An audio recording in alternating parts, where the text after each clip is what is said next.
तो स्वागत है आप लोगों का। बिहार देखिए क्लास पहला है और बिहार बीपीएससी टीआरई और एसएससी एग्जाम को पूरी तरह से मद्देनजर रखते हुए हम लोग क्या करेंगे कि क्वेश्चन प्रैक्टिस करेंगे जो हर एक विषय को उठाया गया है। देखिए पहले हम लोग समझते हैं बिहार स्पेशल में बिहार की हिस्ट्री और फॉर्मेशन में। तो बिहार राज्य का गठन किस अधिनियम के तहत हुआ था? तो गवर्नमेंट एक्ट ऑफ इंडिया 1935 के तहत हुआ था।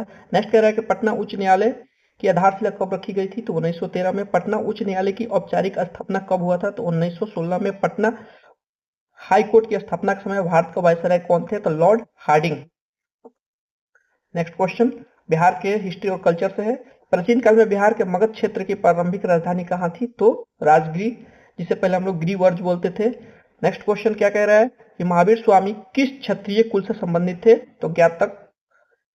नेक्स्ट क्वेश्चन 24वें तीर्थंकर महावीर स्वामी का जन्म किस स्थान में हुआ था? तो कुंडलग्राम, वैशाली। आप लोग पहले तीर्थंकर के नाम कमेंट कर मुझे बताइएगा। महावीर स्वामी के निर्माण कहाँ प्राप्त हुई थी? तो पावापुरी में। देखिए ये क्लास जो है सिर्फ प्रैक्टिस के लिए, क्योंकि आप लोग बहुत सारे क्लास किए होंगे, तो अब लास्ट समय में हम लोग क्या करेंगे, सिर्फ और सिर्फ प्रैक्टिस करेंगे।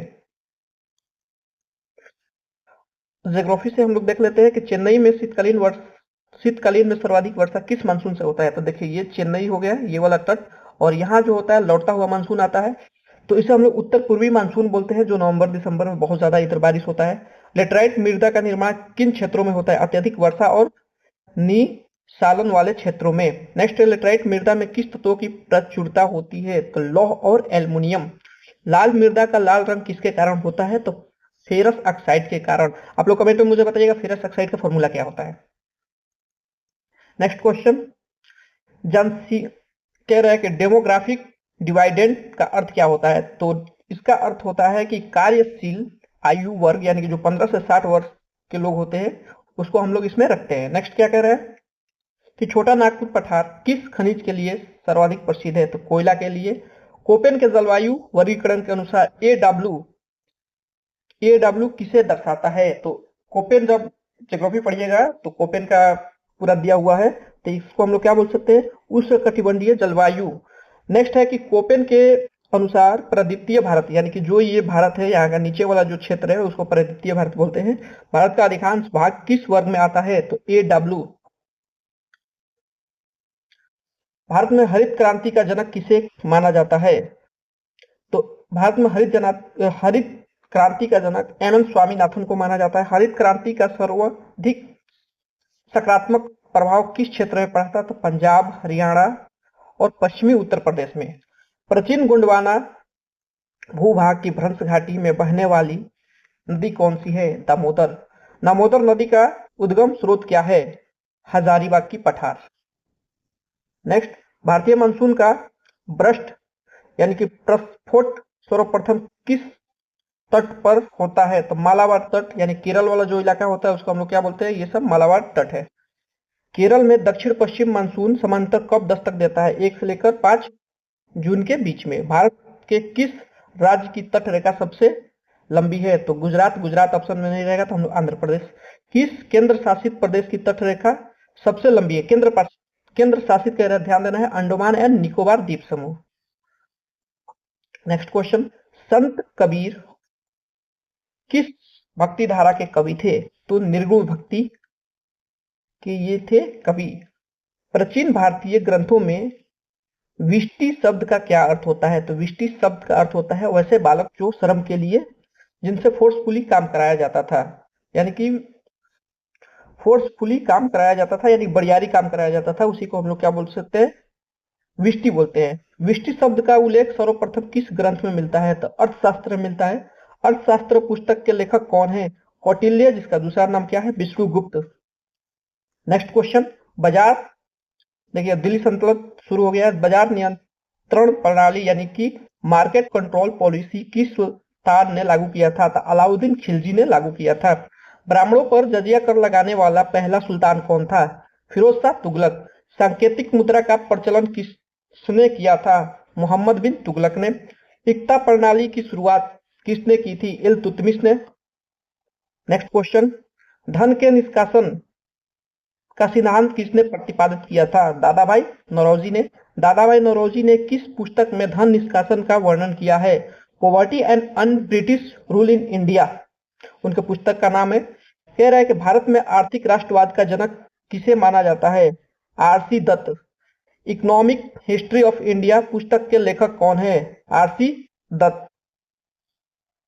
नेक्स्ट क्वेश्चन, स्वदेशी आंदोलन कब शुरू हुआ था? 1905 में स्वदेशी आंदोलन शुरू हुआ था, जब बंगाल का विभाजन हो रहा था उस समय ये जो था स्वदेशी आंदोलन शुरू हुआ था। चंपारण सत्याग्रह किस वर्ष हुई थी? तो गांधी जी के आने के बाद क्या होता है कि 1917 में चंपारण सत्याग्रह शुरू होता है। साइमन कमीशन भारत कब आया था?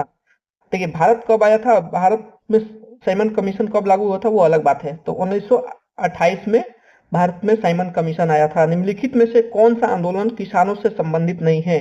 तो बारदोली का सत्याग्रह, मोपला का विद्रोह, तेभागा आंदोलन या खिलाफत आंदोलन? तो इसका सही जवाब क्या होगा? खिलाफत आंदोलन। नेक्स्ट क्वेश्चन हम लोग देखते हैं, हाथी गुफा अभिलेख किस शासक से संबंधित है? तो खारवेल। आंसर इसका क्या होगा? खारवेल। रुद्रदामन नहीं होंगे, समुद्रगुप्त और अशोक ये भी नहीं होंगे। तो जूनागढ़ अभिलेख का संबंध किस शासक से है? तो रुद्रदामन से। नेक्स्ट है कि अकबर द्वारा शुरू किए गए दीन इलाही का मुख्य उद्देश्य क्या था? राजनीतिक एकता और सर्व धर्म का सम्मान, यानी सभी धर्मों का सम्मान। अगला क्वेश्चन है कि प्रयाग प्रशस्ति के रचनाकार हनीश सेन किसके दरबारी कवि थे? तो समुद्रगुप्त के दरबारी कवि थे। नेक्स्ट, संविधान सभा में उद्देश्य प्रस्ताव किसने प्रस्तुत किया था? तो उद्देश्य प्रस्ताव जवाहरलाल नेहरू ने किया था। जब ये संविधान सभा के परमानेंट अध्यक्ष के रूप में चुने गए थे तो 13 दिसंबर की इन्होंने क्या किया था? देखिए अगला क्वेश्चन ये कि 13 दिसंबर उद्देश्य प्रस्ताव कब प्रस्तुत किया गया था? तो 13 दिसंबर 1946 में। ये बताइए कि इनको परमानेंट जो है अध्यक्ष कब बनाया गया था? तो 11 दिसंबर 1946 को बनाया गया था। अगला क्या है कि मौलिक कर्तव्यों को किस समिति के सिफारिश पर जोड़ा गया था? तो स्वर्ण सिंह समिति के सिफारिश पर जोड़ा गया था। आप लोग कमेंट करके मुझे बताएंगे कि फंडामेंटल ड्यूटीज जो है जोड़ा गया था कौन से आर्टिकल में, मतलब कौन सा अमेंडमेंट हुआ था, यानी कि संविधान कौन सा संशोधन हुआ था, कमेंट करके मुझे बताएंगे। मौलिक कर्तव्यों को संविधान के किस संशोधन में जोड़ा गया? ये तो अगला ही क्वेश्चन है। 42वां संविधान संशोधन 1976 में। नेक्स्ट क्वेश्चन, संसद को संविधान में संशोधन करने की शक्ति किस अनुच्छेद में दी गई है? तो अनुच्छेद 268। भाग आप लोग बताएंगे मुझे, भाग तो भाग डाल लीजिए, भाग 20 में है। राष्ट्रपति पर महाभियोग चलाने की प्रक्रिया किस अनुच्छेद में है? तो अनुच्छेद 61। किस, देखिए 50 क्वेश्चन हम लोग का हो गया बहुत कम ही समय में, 8 से 10 मिनट के अंदर हो गया। किस केस में सुप्रीम कोर्ट ने प्रस्तावना को संविधान का अभिन्न अंग माना था? तो केशवानंद भारती। तो ये हो गया हम लोगों का पूरे के पूरे 50 क्वेश्चन। कल से मैं लाऊंगा साइंस का भी क्वेश्चन जो रहेगा कल से मैं लाऊंगा तो पूरी 75 क्वेश्चन का सेट रहेगा। कल से पूरे 75 क्वेश्चन का सेट रहेगा। अगर आपको इसका पीडीएफ चाहिए तो आप लोग मुझे, अगर फेसबुक पे देख रहे हैं तो कमेंट कीजिए, अगर यूट्यूब पे देख रहे हैं तो लिंक डिस्क्रिप्शन में दिया हुआ है। तो मिलते हैं कल से और एनर्जेटिक और अच्छे कंटेंट के साथ। तब तक के लिए धन्यवाद।